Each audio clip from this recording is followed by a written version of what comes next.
ምን ትዝ አለኝ 09 በይ 099 09 ምንሽ እኮ አልኩኝ 09 እሺ ጆኒ ጥያቄ አለሽ? አዎ አዴ ግን መነጽሯ ትሻለኛለች ከኮፍያው ብራዘር መነጽሯ ትሻለኛለች። እሺ እንቀጥል። የኔ ጥያቄ ማለት ነው ከዚህ በኋላ የውሱ ተማሪ ነው የምሆነው እኔ ራሱ ማለት ነው። አይ ጥያቄሽ ምንድን ነው? እሺ ጥያቄ ቅድም ትንሽ ከመለስክልኝ እሷን አጥራልኝና ቅድም ከመለስክልኝ ውስጥ ሙሴን ከነቢያቶች ማንን ያናገረውን ያልከኝ አለ? ሙሳን አዳምን ሙሐመድ ሰለላሁ ዐለይሂ ወሰለም። ኦኬ ሙሳ አናግሮታልና እሺ እስቲ እንዶ አላህ በምን አይነት በድምጽ ነው የሚያናግረው? እስቲ ቆይ እንትኖችስ ጅብሪል ምናምን ቃል ሲወርድ እንዴት ነው በድምጽ ነው የሚያናግሯቸው? እስቲ አላህስ ሙሴ ብቻ ከሆነ ያናገረው በምን አይነት እንትን ነው ያናገረው? በድምጽ ነው ኖርማል እኔ እናንተ እንደምናወራው ይሁን ወይስ ለየት ያለ ነገር ነው? እስቲ ይሄን ነገር ነካ አድርግልኝና እናልፋለን ወደ ሌላ። ከይፍያው አላህ Subhanahu Wa Ta'ala ነው የሚያውቀው እንዴት አይነት እንደሆነ የእርሱ ድምጽ። ነገር ግን ሙሳን በሚረዳውና በሚሰማው በሆነ ቃል በሚሰማው በሚረዳው በሆነ ቋንቋ አላህ Subhanahu Wa Ta'ala አናግሮታል ብለን እናምናለን። በመላእክት በኩል ያናግራቸዋል። እንግዲህ አላህ Subhanahu Wa Ta'ala ነብያትን ሲያናግር በአምስት አይነት መንገድ ያናግራቸዋል። አንደኛ ራሱ በቀጥታ ያናግራቸዋል ያለማንም መካከለኛ ማለት ነው። ኦኬ ልክ ነብዩላህ ሙሳን አላህ እንዳናገረው በሲና ተራራ ላይ እንዲሁ ነብያችን ሰለላሁ ዐለይሂ ወሰለም ሰባቱን ሰማያት ቆራርጠው ከሄዱ በኋላ የሶላትን ትእዛዝ እንደሰጣቸው ፈአውሐ አላሁ ኢለየ ማ አውሐ ብለው ቃል በቃል ይናገራሉ። አላህም ወደ እኔ ትእዛዙን ራእዩን አስተላለፈልኝ ገለጠልኝ ብለው ቃል በቃል ይናገራሉ። ያም ምንድነው? ያ ሙሐመድ እያለ ስማቸውን እየጠራ በቀንና በሌሊት ባንተና በትውልድህ ላይ 5 አውቃት ሶላት እንድትሰግዱ ግዴታ አድርጌያለሁ። እነርሱንም ለሰገደ 50 ጊዜ እንደሰገደ እንደሆነ ይዝለታል አላቸው። አያ ረቢ እያሉ እየመለሱለት አቤቱ ጌታዬ ሆይ ኸፊፍ አን ኡመቲ ከኡመቶቼ ቀንስልኝ እያሉት ከ50 እስከ 5 ድረስ ያስቀነሱት ጌታ አላህ ሱብሓነሁ ወተዓላ ቃል በቃል እያናገሩ ነው። አንደኛ እሱ ነው አላህ ቃል በቃል ነብያትን በማናገር አንደኛ እሱ ነው። በራሳቸው ቋንቋ ነው የሚያናግራቸው ማለት አሁን ለምሳሌ በተለያዩ ከተማ አሁን ነብዩ መሐመድን በአረብኛ ነበረ፣ ሌሎቹን ደግሞ በእስራኤል በራሳቸው በቋንቋቸው ነበር የሚያናግራቸው። ያ ነብይ በሚረዳበትና በሚገባ ቋንቋ ነው የሚያናግራቸው ሁላቸው። ቋንቋ የፈጠረው አምላክ አላህ ራሱ ነው። ይሄን ቃል በቃል በቁርአን ላይ ይነግረናል የቋንቋዎች ሁሉ ፈጣሪ እንደሆነ እሱ በሱረቱ ሩም ላይ ሲናገር ምን ይላል? ወሚን አያቲሂ ኸልቁ ሰማዋት ወልአርድ ወእኽቲላፉ አልሲነቲኩም ወአልዋኒኩም ከተአምራቶች መካከል ሰማያትና ምድርን መፍጠሬ ልክ እንዲሁ የከለሮቻቸው መለያየትና የቋንቋቸው መለያየት እነዚህንም እኔ ነኝ የፈጠርኳቸው ይላል። የሚገርማቸው ዛሬ ቀይ ሰው አለ፣ ጥቁር ሰው አለ፣ ጸይም ሰው አለ፣ ነጭ ሰው አለ። ለምንድን ነው የአንድ ሰውና የአንድ ሰው ልጆች ሆነን ሳለን በተለያየ ከለር እንዴት ወጣ? ይሄን ምስጢሩን የት ነው የምታገኙት? እስላም ላይ ነው የምታገኙት። ሰው ከአዳምና ከሔዋን ተፈጥሮ የተለያየ ከለር ይዞ ወጥቷል። ዛሬ ክስም ያለ ጥቁር ህዝብ አለ አይደል? ነጭ ህዝብም አለ፣ ቀይ ህዝብም አለ፣ ሁሉንም የቀላቀለ ደግሞ ጸይም ህዝብ አለ። ለምንድን ነው በዚህ ሁኔታ የወጣ ነው? አላህ በቁርአን ላይ እነዚህ ወእኽቲላፉ አልሲነቲኩም ወአልዋኒኩም ይላል። የከለሮቻችሁን መለያየት እኔ ነኝ የፈጠርኳቸው እያለ ይናገራል። ነቢያችን ሰለላሁ ዐለይሂ ወሰለም የዚህን ሚስጥር ሐዲስ ላይ ሲናገሩ ምን አሉ? ኢነላህ ኸለቀ አደም ቢሰላሰቲ አስናፍ ሚነ ቱራብ ሚነ አልአሕመር ወልአብየድ ወልአስወድ ፈኸረጀ አውላዱሁ ዐላ አሽካሊ ዛሊክ ፈሚንሁም አልአስወድ ወልአብየድ ወልአሕመር ወሚንሁም ማ በይነ ዛሊክ አሉ። አምላካችሁ አላህ አሉ ነብዩ ሰለላሁ ዐለይሂ ወሰለም አምላካችሁ አላህ አደምን ከሶስት አይነት የአፈር ከለሮች ፈጠረው አሉ። ከቀይ፣ ከነጭ፣ ከጥቁር። እናንተም ልጆቹ የእርሱን ከለር ይዛችሁ ወጣችሁ። ከእናንተም ቀይ ያላችሁ አሉ፣ ከእናንተም ጥቁሮች ያላችሁ፣ ከእናንተም ነጭ ያላችሁ፣ ከእናንተም ልክ እንዲሁ የነዚህ ሁሉ ቅልቅል የሆነ ጸይምም አላችሁ ብለው ተናገሩ። በእነዚህ ከለሮች በተለያየ ከለር ዛሬ መፈጠራችንን ነብያችን ሰለላሁ ዐለይሂ ወሰለም ተናግረዋል ሐዲስ ላይ። አላህ ሱብሓነሁ ወተዓላ ቀድሞ አደምን ከሶስቱ አይነት ከለሮች ስለፈጠረው አሉ። ቋንቋችንም ልክ እንዲሁ አላህ በተለያየ ቋንቋ እነዚህንም በእናንተ አንደበት ላይ ያደረግኩ እያለ ይናገራል። ስለዚህ አንድ ነብይ ሲያስነሳ ጊዜ አላህ ሱብሓነሁ ወተዓላ ያ ነብይ በሚናገርበት ቋንቋ ያናገረዋል። አላህ ሱብሓነሁ ወተዓላ ለነብያት ቃሉን ሲገልጽ በአምስት መንገድ ነው ብያለሁ። ሁሉንም ልጨርስላችሁ አዳምጡ። አንደኛ ያን ነብይ አላህ ያለማንም መካከለኛ ቃል በቃል ሲፈልግ ያናግረዋል። ልክ ለምሳሌ ነብዩ ሰለላሁ ዐለይሂ ወሰለምን ሙሳንና አደምን በቀጥታ እንዳናገራቸው። ሁለተኛ መልአክን ይልክና ያናግራቸዋል። ገብታቸዋል። ማን ያ መልአክ? መልአኩ ጅብሪል ዓለይሂ ሰላም። አላህ መልአኩ ጅብሪልን ይልከዋል። ጅብሪል በትክክለኛ አፈጣጠሩ መጥቶ ያናግራቸዋል። ሁለተኛ እሱ ነው። ልክ ለነቢያችን ሰለላሁ ዐለይሂ ወሰለም በዚህ ሁኔታ ሁለት ጊዜ መጥቶ አናግሯቸዋል። ሁለት ጊዜ አግኝተውታል። አንደኛ በምድር ላይ፣ ሁለተኛ በሰባተኛው ሰማይ ላይ እስራእና ሚዕራጅ ባደረጉ ጊዜ ዛኔ በሰባተኛው ሰማይ ነቢያችን ሰለላሁ ዐለይሂ ወሰለም ጅብሪል ዓለይሂ ሰላምን በትክክለኛ አፈጣጠሩ ልክ ከአላህ ትእዛዝን ተቀብሎ ሲወርዳ አይተውታል።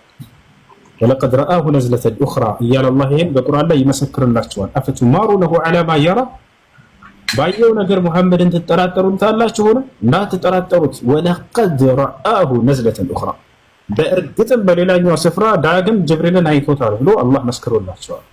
ነቢያችን ሰለላሁ ዐለይሂ ወሰለም በምድር ላይ ያዩትንም ነግረውናል። ረአይቱ ጅብሪል ወለሁ ሲቱ ቢአጅናህ አሉ። ጅብሪልን አይቼዋለሁኝ ለእርሱም 600 ክንፎች አሉት አሉ። ጅብሪልን ዓለይሂ ሰላም በትክክለኛ አፈጣጠሩ ይገለጥና ያናግራቸዋል። ለምሳሌ የመጀመሪያ በዚህ በትክክለኛ በመላእክነቱ አፈጣጠሩ 600 ክንፎች አሉት። በዚህ በክንፉ ያ ጀማዓ ዝርግት አድርጎት ነቢያችን ሰለላሁ ዐለይሂ ወሰለም ሲያዩት ጊዜ ወደ ሰማይ ምንም የሰማይ ቀዳዳ አልታየኝም አሉ። ያ ማለት ጅብሪል ሸፍኖታል በቃ አሉ። ፈበይነማ አነ አምሺ አሉ ከሒራ ዋሻ እየወጡ እያለ በሌላኛው ጊዜ ከዋሻው ወጥቼ እየሄድኩ እያለሁኝ ኢዝ ሰሚዕቱ ሰውተን ሚነ ሰማእ ከሰማይ የሆነን ድምፅ በሰማሁኝም ጊዜ አሉ። ምን የሚል ድምፅ? ነቢያችን ሰለላሁ ዐለይሂ ወሰለም ፈረፈዕቱ ዐይናይ አሉ አይኖቼንም ከፍ አድርጌ ተመለከትኩኝ አሉ። ፈኢዘ አልመለክ አለዚ ረአይቱሁ ፊ ሒራ ጃሊስ ዐላ ኩርሲይን በይነ ሰማኢ ወልአርድ ፈየቁል ያ ሙሐመድ ኢነከ ለረሱሉላሂ ሐቃ ወአነ ጅብሪል። አይኖቼንም ከፍ አድርጌ ስመለከት ያ በሒራ ዋሻ የተገለጠልኝን መልአክ ራሱን አየሁት በሰማይና በምድር መካከል በሚገኝ ዙፋን ላይ ተቀምጦ። ወቀድ ሰደል ኡፉቅ አሉ የሰማይንም አጽናፍ ሞልቶታል አሉ።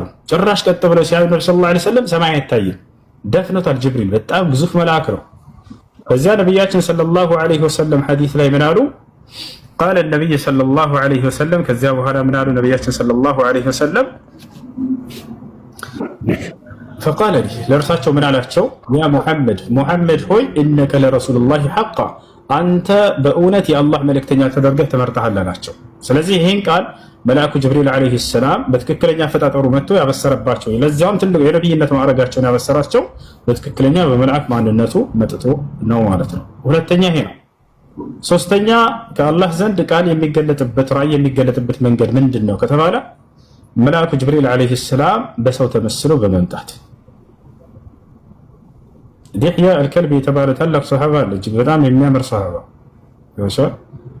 እሱ ሰሃባ ጅብሪል ዓለይሂ ሰላም በእርሱ ቅርጽ እየተመሰለ ብዙ ጊዜ እየመጣ ቃልን አስተላልፎ ይሄድ ነበረ። እንዳጠቃላይ በሰው ተመስሎ ይመጣል። መልአኩ ቃልን ተናግሮ ይሄዳል። በሰው ተመስሎ በሚመጣ ጊዜ ሰሃቦች ሁሉ ይመለከቱታል።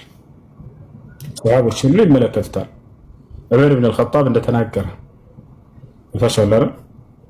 ስለዚህ ነቢያቶች ይመለከቱት ሰሃቦች ይመለከቱት ነበር መልአኩ ጅብሪል ዓለይሂ ሰላምን በሰው ተመስሎ በሚመጣ ጊዜ ማለት ነው። ይሄን ይመስላል። ሶስተኛው ይሄ ነው። አራተኛ ከአላህ ዘንድ ራእይ ለነቢያት የሚገለጥበት መንገድ ምንድነው? በህልም የነቢያቶች ህልም ከአላህ ሱብሓነሁ ወተዓላ የሆነ ግልጠተ መለኮት ነው፣ ተራ ህልም አይደለም። ለዚህ ማስረጃ በሱረቱ ሷፋት ላይ ኢብራሂም ዓለይሂ ሰላም ልጁን እረድ የሚል ትዕዛዝ የመጣው በህልሙ ነው።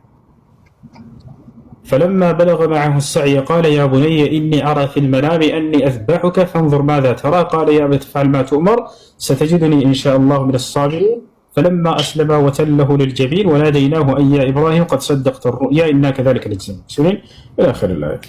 ኢብራሂም ዓለይሂ ሰላም ልጅህን እረድ የሚል ትዕዛዝ የመጣው እኔ በህልሜ ልጅ አንተን ሳርዳህ አይቻለሁኝ አለው። ምን ትላለህ ሲለው ጊዜ አባዬ ሆይ የታዘዝከውን ፈጽም አለ ልጁ። የአላህ ትዕዛዝ እንደሆነ ያምናል ልጁ ራሱ። እና የነቢያቶችን አላህ የሚያናገርባቸው መንገድ እሱ ነው። አላህ ሱብሓነሁ ወተዓላ በህልም ይገልጥላቸዋል። ሌላው ለመልአኩ ጅብሪል ዓለይሂ ሰላም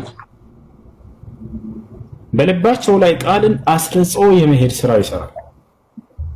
ታች አለ አይደል?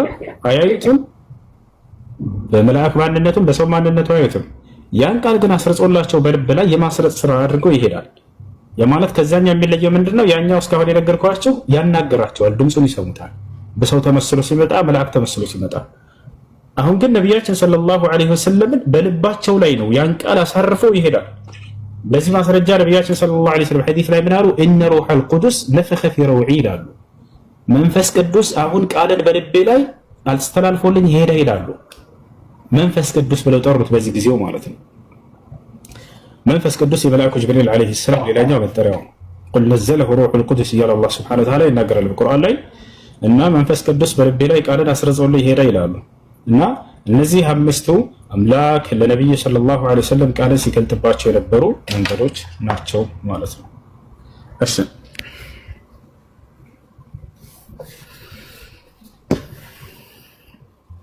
እሺ ሌላ ጥያቄ አለ? እሺ አመሰግናለሁ። እሺ የመጨረሻ ጥያቄ የሚሆነው ምን መሰለህ? እሺ ሁስዬ ዛሬ እንዳደከምኩ ይገባኛል፣ ግን ማሌ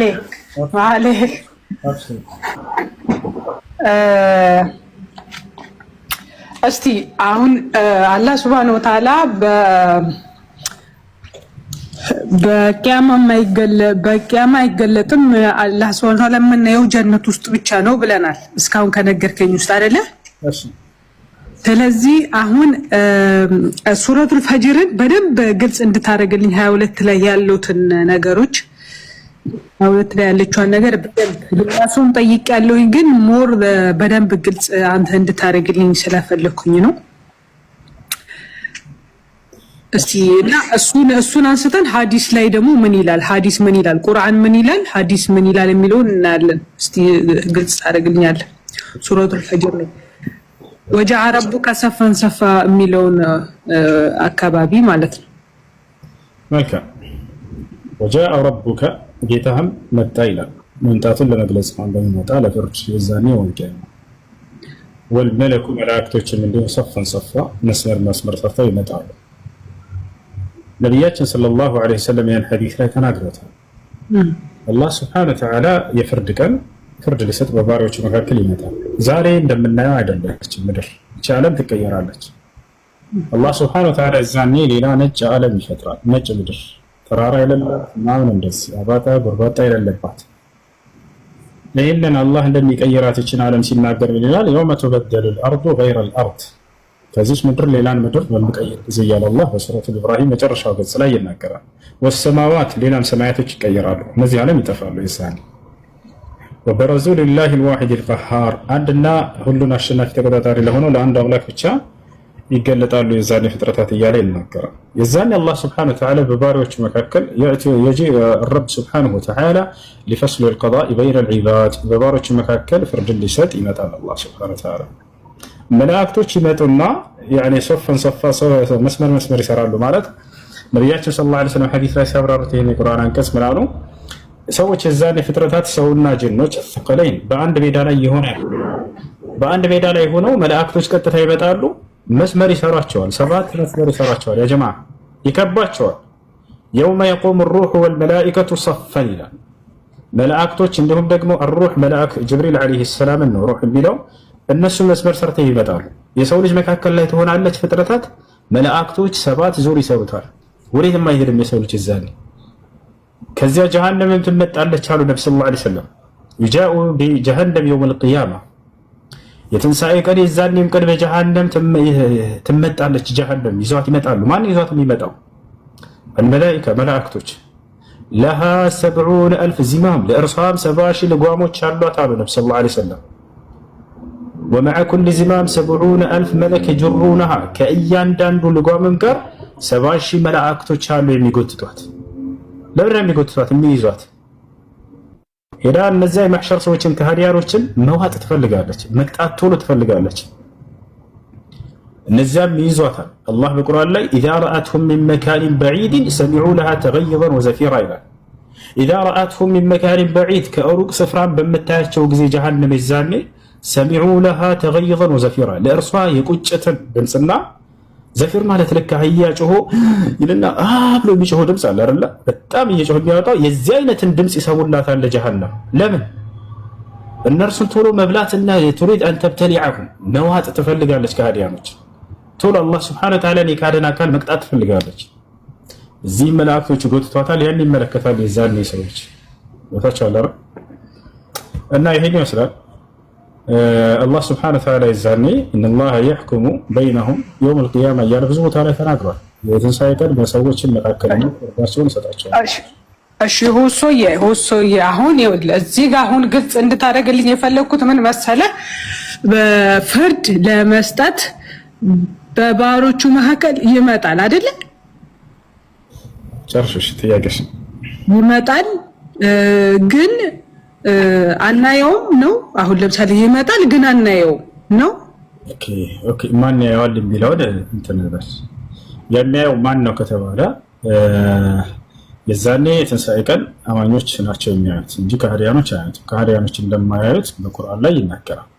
ከላ ኢነሁም አን ረቢሂም የውመኢዝን ለመሕጁቡን ይላል ሱረቱል ሙጠፊፍ ላይ አላህ ሱብሓነሁ ወተዓላ ሲናገር እነሱ የዛኔ ጌታቸውን አላህን ከማየት የተጋረዱ ናቸው ብሎ ተናግሯል። ከሃዲያኖች በፍጹም አያዩት። እሺ አየህ፣ አሁን እኔ ትናንት ጠይቄ እንደዚህ አይደለም የተመለሰልኝ። ትእዛዙ ነው የሚመጣው፣ አላህ አይመጣም ነው የተባልኩት። ዝም በያቸው። ስለዚህ ራሱ ነው የሚመጣው አንድ። እሺ ሁሶ በእናትህ ግልጽ አድርግልኝ። ይሄን ብቻ ራሴን ያመመኝ ጥያቄ ቢኖር ይሄ ጥያቄ ነው። አላህ ራሱ ነው የሚመጣው። ይሄ ቦታ ላይ አሻራዎችንም ደግሞ አላህ ይቅር ይበላቸው። አሁን ነወዊ ማሐጀር እነዚህ ዋዲያ መንገድ ላይ ያሉ እንዳለ አቋማቸው ይሄ አምሩላህ የአላህ ትእዛዝ ይመጣል እንጂ አላህ አይመጣም ብለው ይፈስራሉ።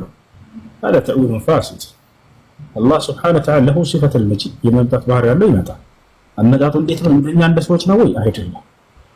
አላህ Subhanahu Wa Ta'ala እንደ ሰዎች እንደኛ እንዲህ ረምድ እያለ እኛ ጋር መጥቶ ቁጭ ብሎ ይፈርዳል ምናምን እንደ ምድራዊ ዳኛ እንደዛ አይደለም።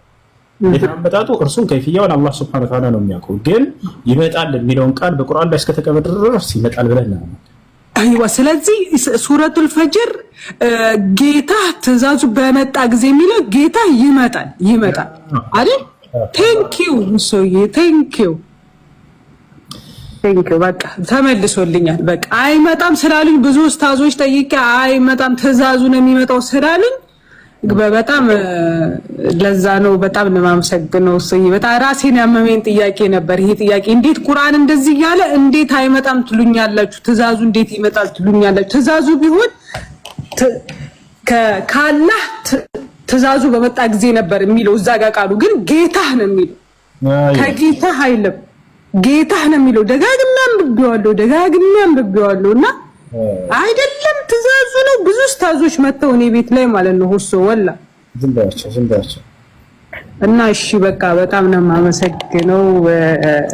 ቴንኪ በጣም አንተ ጋር እየገባው መማር ሳይኖርብኝ አይቀርም ሁሶዬ። መርሐባ እሺ በጣም ነው የማመሰግነው ለሰብርህ። በጣም ተረጋግተህ ሪስፔክት አድርገህ ለምትመልስልን መልሳችንን በጣም አመሰግናለሁ። ቴንክ ዩ መርሐባ። እሺ ግለምን ሰላም ከላይ ሰላም፣ እንዴት አመሻል? አላህ ደህና ነሽ?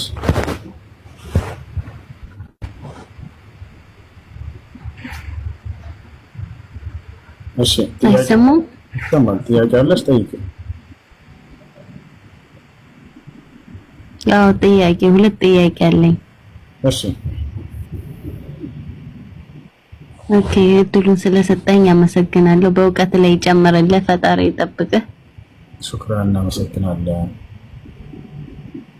ኦኬ፣ አንደኛው ጥያቄ ፈጣሪያችን ማለት ነው ያኔ ክርስቲያን ነኝ፣ እግዚአብሔር ፍጥረታትን ሁሉ ፈጥሮ አረፈና ያው ተሰቀለ ተገረፈ ምናምን ተብሎ አረገ ወደ ሰማይና ለፍርድ ይመጣል። ሊፈርድብን ነው ሊያስተምረን የሚመጣው ወደ ታች ወደ ምድር የሚመጣው? አንደኛ ጥያቄ ይሄ ነው።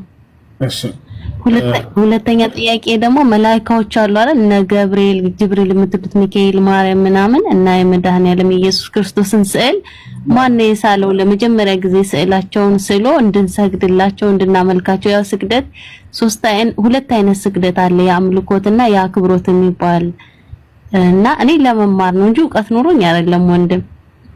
እና እንድንሰግድላቸው ያደረጉ ለመጀመሪያ ጊዜ ማን ነው የሳላቸው?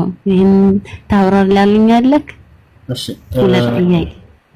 እና እንትን እነዚህን ስዕላቶች እነዚህ መላእክት እንደኛ የሚታይ ነገር አይደለም። መላእክት ረቂቅ ነው፣ አይታይም መስሎ። ኦኬ ሽክራን።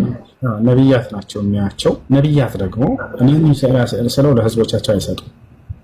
ነብያት ስራቸው ምንድነው ከተባለ ከአምላክ ዘንድ የሚሰጣቸውን ራእይ ለሰው ማድረስ ብቻ ነው። መልአኩ ገብርኤል መልአኩ ሚካኤልን እንደዚህ በሰው መልክ ስሎ የሰጠ ወይንም እንደዚህ መልአክ ነው እያለ ክንፋክንፍ እየሰራ ምናምን የሰጠ አንድ ነብይ የለም። ሲቀጥል ለነዚህ ለመላእክትም ሆነ ለጻድቃን ለቅዱሳን ስገዱ ብሎ አምልኳቸው ብሎ ያስተማረ ማንም የለም። ስገዱም ለነሱ ለምኗቸው ያለም የለም። አላህ በቁርአን ላይ ሲነግረን የሚገርማችሁ ምን ይላል? ወላ ያእሙረኩም አን ተተኺዙ አልመላኢከተ ወነቢይነ አርባባ ይላል። አንድም ከነቢያት መካከል ወላ አን ተተኺዙ መላእክቶችንም ሆነ ነቢያትን ጻድቃንን እነርሱን ከእኔ ከአላህ ውጭ ጌታ አድርጋችሁ እንድትይዙ ያዘዛችሁ ማንም የለም። እንድትሰግዱላቸው እንድትለምኗቸው ያዘዛችሁ የለም እያለ ይናገራል። ስለዚህ እነዚህን ስዕላቶች ሰዎች ከጊዜ በኋላ ተነስተው የሳሏቸው ናቸው። መላእክቶች እና ነቢያቶችን በፍጹም እንዲህ በስዕል አይደለም የምናውቃቸው፣ በትምህርታቸው ነው የምናውቃቸው። እና ሌላው ነገር ኢየሱስ ክርስቶስ ከነቢያቶች መካከል አንድ ነቢይ ነው፣ ሰው ነው። መጽሐፍ ቅዱስ ላይ አምላክ ስልጣን ሰጥቶታል። ብዙ ስልጣን በሰማይና ምድር ሁሉ ተሰጠኝ እያለ ይናገራል። እና ያ ነው ኢየሱስ ክርስቶስ ይመጣል፣ ወደ ገነት ወደ ገሃነም እንድንገባ ፍርድ ይሰጠናል ብለው ያምናሉ ክርስቲያኖች። ነገር ግን እርሱ ገነትን መስጠት አይችልም። ቃል በቃል ይሄን ራሱ ተናግሯል። መንግስተ ሰማያትን መስጠት አይችልም እሱ። ይሄ ማን ነው መስጠት የሚችለው? ያ አንዱ አምላክ ብቻ ነው። ኢየሱስ ክርስቶስ በህይወት እያለ ምድር ላይ ይሄን ተጠይቆ ነበር፣ ራሱ መልሶታል። ማቴዎስ ወንጌል ምዕራፍ 20 ቁጥር 20 ላይ አካባቢ አንድ ሴት ልጆቿን ይዛ መጣች። የዘብዴዎስ ልጆች እናት ሁለት ልጆቿን ይዛ መጣችና እነዚህ ሁለቱ ልጆች በመንግስትህ በቀኝህና በግራህ እንዲቀመጡልኝ አድርግልኝ አለችው። ቃል በቃል ምን አላት? እኔ ያን የሚሰጥ አይደለሁም ማለት፣ ይሄ አብ ላዘጋጀላቸው ሰዎች ብቻ ነው አላት። አለቀ በቃ። ያን የምሰጥ አይደለሁም ማለት። ስለዚህ በመንግስተ ሰማያት ሰዎችን የማስቀመጥ ስራ፣ ይህ ስራ የማን ነው? የአንዱ አምላክ እንጂ ኢየሱስ ክርስቶስ አይደለም። እኔ የምሰጥ አይደለሁም ካለ خلاص እሱ ማስቀመጥ አይችልም፣ እሱ መስጠት አይችልም። ይህን ይመስላል። እና ኢየሱስ ክርስቶስ ዳግም በሚመጣ ጊዜ የተሰጠውን ስልጣን ሁሉ ያስረክባል። አለቅነቱን፣ ስልጣኑን ሁሉ እንዳለ ለዚያ ለአምላኩ ለአንዱ አምላክ አሳልፎ ይሰጣል። ይህን መጽሐፍ ቅዱስ ላይ ራሱ ይናገራል። ለዚያ ለአንዱ አምላክ ራሱ ይገዛል። ምናልባት ከመጽሐፍ ቅዱስ ላሳያችሁ። ዳግም በሚመጣ ጊዜ ኢየሱስ ክርስቶስ ምን እንደሚሆን እንመልከት። መጽሐፉ ላይ የሚለው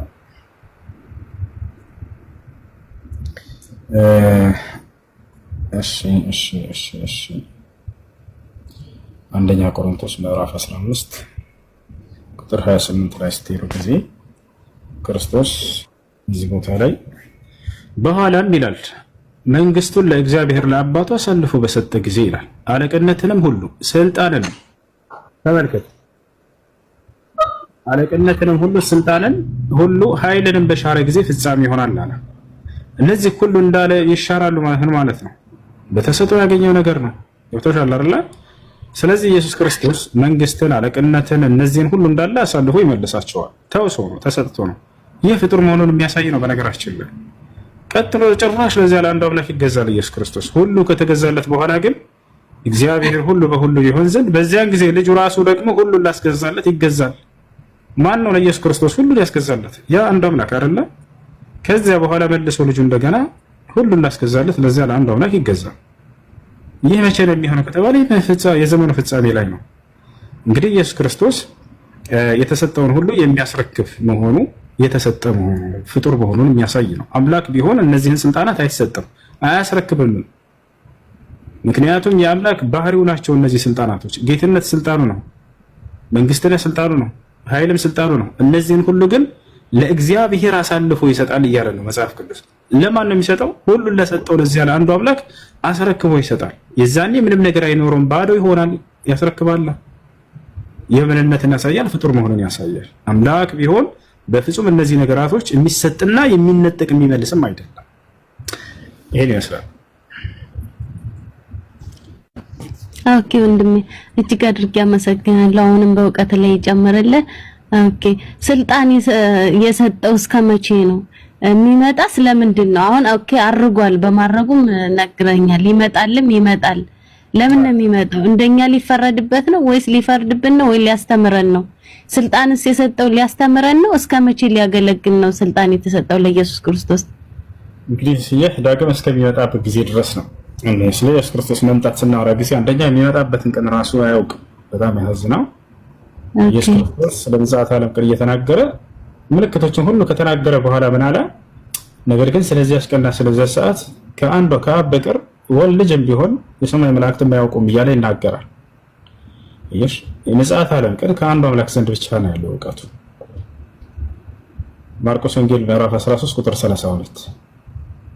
ስለዚያች ቀንና ስለዚያች ሰዓት ግን የሰማይ መላእክትም ልጅም ቢሆን ከአባት በቀር የሚያውቅ የለም ማለት። በቁርአን ላይ ፍትፈቱ ይሄንን ነብዩ ሰለላሁ ዐለይሂ ወሰለም ሲጠየቁ ጊዜ ስለ ምጽአተ ዓለም ቆይ ታውቃለህ ወይ ሲባሉ ከአንዱ አምላክ በስተቀር ማንም የሚያውቅ የለም በል ተብሎ ተነግሯቸዋል። ስለዚህ ከነብያቶች መካከል መሆኑ መሲሁን የምታገኙት በዚሁ ጋር ነው። አንደኛው ይሄ ነው ነብይነቱን ማስረጃ። አምላክ ከሆነ ወደፊቱን ሁሉ ሊያውቅ ይገባል አይደል እንዴ? አምላክ እውቀቱ የተገደበ አይደለም። አምላካችን አላህ ለምሳሌ ስለ ምጽአተ ዓለም ቀን ራሱ እንደሚያውቅ ቃል በቃል ይነግረናል። ኢነላህ ዐንደሁ ዒልሙ ሰዓ ይላል። የምጽአተ ዓለም ቀን እውቀት ከእኔ ዘንድ ብቻ ነው ያለው እያለ ይናገራል። ሱረቱል ሉቅማን መጨረሻው አያ ላይ የስአሉነከ ዐኒ ሰዓቲ ቁል ኢነማ ዒልሙሃ ዐንደ ረቢ ይላል። ሱረቱል አዕራፍ ላይ ሙሐመድ ሆይ ስለ ምጽአተ ዓለም ቀን ይጠይቁሃል፣ ያችን ቀን ከጌታዬ ከአላህ ዘንድ ብቻ ነች ያለችው፣ ከእርሱ ውጭ ማንም አያውቃትም በል ይላቸዋል። ኢየሱስ ክርስቶስም ይሄን ሲናገር ስለዚያች ቀንና ስለዚያች ሰዓት ግን የሰማይ መላእክት ዮሴፍ አመሰግናለሁ እያለ ይናገራል። እሺ ጆከር ሽኩራን እሺ ታቻው ሰውን እንደው ወደ ገነት ያስገባል ራሱ ቢባል ይህ አምላክ የሚያደርገው ነገር አይደለም። አምላክ የሚያደርግ ነገር አይደለም። ለበበላ አዳም ይመጣል የዛኔ ወደ ገነት ያስገባል ማለት ነው። ወደ ገሃነም ጠላቶችን ያስገባል። እሺ ያስገባ እናስ ምን እናድርግ ነው? አምላክ ያደርጋል ወይ? ይሄ አያደርግም። ለምን ከተባለ ስልጣን ተሰጥቶ ከሆነ ችግር የለውም። አንድ ነብይ ወደ ገነት እያዘጀህ እንዲያስገባ ይሄን የሚያደርጋል ወይ? ነብዩ መሐመድ ያደርጋሉ ወይ ሰለላሁ ዐለይሂ ወሰለም? በደንብ አድርገው ያደርጋሉ። አላህ የትንሣኤ ቀን ነብዩ ሰለላሁ ዐለይሂ ወሰለም ሙሐመድ ሆይ ከኡመትህ ይሄን ጀነት አስገባ ይላቸዋል። እኔም እያያስኩኝ ጀነት አስገባቸዋለሁ እያሉ ቃል በቃል የተናገሩበት ሐዲስ አለ። ኦኬ ስለዚህ አምላክ ናቸው ማለት ነው? ላ ይሄን ስልጣን ስለሰጣቸው ነው ነብዩ ሰለላሁ ዐለይሂ ወሰለም ይሄን የሚያደርጉት። ገነት እያያዙ ያስገቡናል። ቃል በቃል ተናግረዋል። ይሄን ሐዲስ ላይ ከኡመትህ ገነት አስገባ እነዚህን ይለኛል ወራቻለሁ እና ስለዚህ አንድ ነብይ ከአምላኩ ዘንድ በተሰጠው ስልጣን የፍርዱ ቀን ወደ ገነት ወደ ገሃነም እንዲያስገባ አምላክ ይህን ስልጣን ቢሰጠው የአምላክነት ማስረጃ አይደለም። ወራቻለሁ ክርስቶስ እኔ አምላካችሁ ነኝ አምልኩኝ ብሎ እስካልጠራ ድረስ እርሱን አምላክ አድርጎ መያዝና እርሱን ማምለክ ሐሰተኝነት ነው፣ የእርሱ ተቃዋሚነት ነው። ይሄን ያስረዳሽ እኮ እሺ። ከፍርድ በኋላ አሁን ሄዶ አብቀኝ ነው የሚቀመጠው አሁን والله እንጃ በገነት ትኖራለህ ብሎታል። አንደኛውን ከኔ ጋር በገነት ትኖራለህ ብሎታል። ኢየሱስ እንደማንኛውም ሰው ገነት የሚገባ ሰው ነው። ሌላ ቦታ ላይ ከኔ ጋር በገነት ከዚህ ወይን እስክትጠጡ ድረስ ከዚህ በኋላ ትጠጡ እያለ ይናገራቸዋል። አብሮ ወይን እንደሚጠጣ በገነት ሁሉ ይነግራቸው ነበር።